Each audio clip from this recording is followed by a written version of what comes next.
Olá, meu nome é Lucas e hoje eu e meu grupo vamos apresentar sobre o povo Guarani. O meu grupo é composto por mim, Lucas Pozobon, pelo Luiz Felipe e João Gabriel, e nós somos da turma 21 do Colégio Politécnico da Universidade Federal de Santa Maria. Bom, o primeiro contato com o povo Guarani se deu junto com a chegada dos portugueses e espanhóis na América, por volta de 1500. Nessa época, os guaranis já contavam com uma população de mais ou menos 1.700.000 pessoas. Em 1500, eles já falavam o mesmo idioma, o modo de viver para manter as tradições passadas e honrar os seus ancestrais, e também tinha uma agricultura que produzia muitos excedentes. Os guaranis são divididos em 3 grupos: Kaiowá, Embiá e Nhandevo. Esses grupos são diferenciados pela organização social, política, língua, cultura e religião. Os guaranis creem que foram criados por Tupã para admirar a terra. A cultura deles é fortemente originada do primeiro Guarani, Yamandu, que fez da terra seu leito. Então, para eles, a terra, Tecorra, que é como eles chamam, é como se fosse da família. Eles moravam em casas comunais, com no mínimo 10 famílias, todas elas interligadas por algum parentesco de sangue ou não. E toda casa tem uma figura maior, o patriarca da casa. Eis que quanto mais famílias abrigasse, mais prestígio teria. Olá, tudo bem? Agora a gente vai tratar do povo Guarani atualmente. E um fato: segundo o IBGE, o Instituto Brasileiro de Geografia e Estatística, no Brasil vivem atualmente cerca de 58 mil indivíduos guaranis. Mas eles vivem também em outros países da América Latina, como a Argentina, o Paraguai e a Bolívia. E a Bolívia é o país que tem a maior concentração desses indivíduos. Lá existem cerca de, adivinhe? 78 mil indivíduos guaranis. E no Brasil, a maioria desses indivíduos vivem em terras chamadas terras indígenas. E existem quase todos os estados nacionais e existem cerca de 690 dessas terras espalhadas pelo país. Mas nem todos os guaranis vivem nessas terras. Alguns vivem em espaços confinados, com poucos recursos e com consequências sociais horríveis. E eles querem recuperar pequenas parcelas das suas terras ancestrais. E muitas vezes são impedidos por fazendeiros que querem aumentar os seus hectares de plantações a todo custo. E quando me refiro a todo custo, eu digo também de forma violenta. Um exemplo disso é o massacre de Carapó, que aconteceu em 2016. Nesse massacre, ao menos 70 fazendeiros, equipados com tratores, caminhonetes, armas de fogo de calibres variados e, além de espingardas calibre 12 com bala de borracha, atacaram povos que estavam acampados em suas fazendas. No fim disso, um indígena morreu, 6 foram hospitalizados e 5 em estado grave.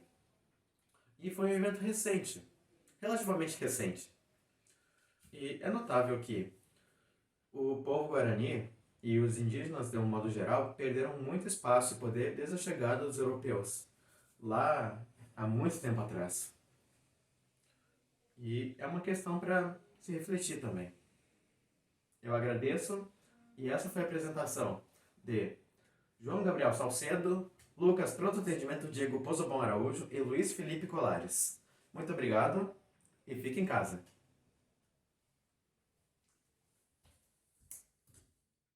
Contatos entre os guaranis e os europeus ocorreram em três características existentes: entre os bandeirantes, entre os jesuítas e entre os exploradores e conquistadores. Os bandeirantes e os exploradores europeus, eles tinham mais ou menos o mesmo interesse, que seria em riquezas materiais, escravos e especiarias e qualquer forma que houvesse lucro, que pudesse ser encontrado lucro. Mas a diferença entre os bandeirantes e os exploradores espanhóis foi que os bandeirantes eram eles tinham invadiam, eles não tinham consideração nenhuma, eles não faziam parte de algum estado, eles não eram ou portugueses ou espanhóis, não agiam por ordens deles. Eles agiam por desejo de lucro, por vontade própria. Enquanto os exploradores eles, diferente dos bandeirantes, eles eram ordenados pelos reis, pelas coroas europeias. Os exploradores, eles, enquanto iam adentrando no continente americano, eles iam encontrando diversos povos guaranis e outros também, nos quais eles iam adentrando, eles iam dando nome àquelas províncias. As províncias propriamente ditas, eles iam nomeando cada região, que eles delimitando o território de acordo com o povo indígena que ocupava aquela área. Os jesuítas, especialmente, eles tinham o interesse de catequizar os indígenas, catequizar os guaranis. Eles tinham o interesse em espalhar a fé cristã, tornar os indígenas, os guaranis, infiéis, principalmente depois da Reforma Protestante, em que aconteceu uma debandada extensa de fiéis que abandonaram a religião católica, que estava em crise na época, para a religião protestante que estava surgindo. Vendo isso, os jesuítas, eles tinham como missão ir para os territórios além mar, em territórios distantes, e propagar a fé católica. Eles tinham como interesse trazer a vida europeia, os costumes e o modo de vida, a cultura europeia para esses povos que seriam domesticados, propriamente dito. Os guaranis, eles acabaram por serem os escolhidos ou os mais próximos o que viriam a ser as reduções missioneiras, por serem domesticáveis e conseguirem assimilar melhor a cultura europeia sem grandes revoltas ou haver um descontentamento, algo do tipo. Os jesuítas, eles viram que os guaranis eram mais pacíficos, realmente tinha uma agricultura autossuficiente, o modo de vida deles era simples, mas não era algo selvagem, por assim dizer. Não era algo que é muito contra, o que não eles aceitavam melhor do que os outros grupos indígenas, a cultura europeia e a fé católica.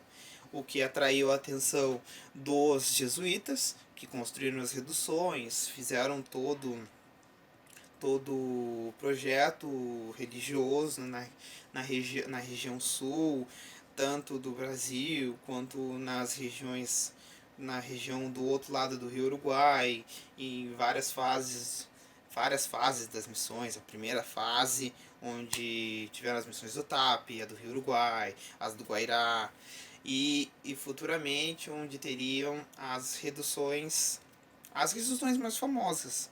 A segunda fase foram onde aconteceram as reduções mais famosas, que seriam os 7 povos das missões, que são lembrados até hoje.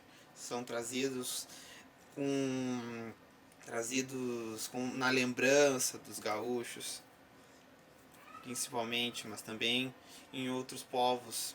Mas, além de ter trazido a atenção dos jesuítas, trouxe a atenção dos bandeirantes, que, vendo esses indígenas domesticados, houve o interesse na escravização, pois muitas vezes o problema que se tinha em escravizar indígenas é que eles conheciam o território brasileiro com a palma da mão.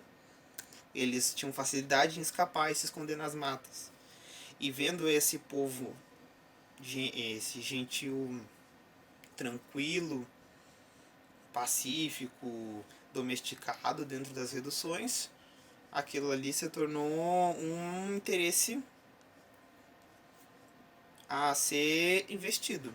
Ou seja, na primeira fase, a primeira fase das missões acabou por conta do ataque bandeirante. Invadiram seguidamente o território missioneiro, visando esse escravismo dos indígenas, essa escravização dos povos indígenas que viviam nas missões.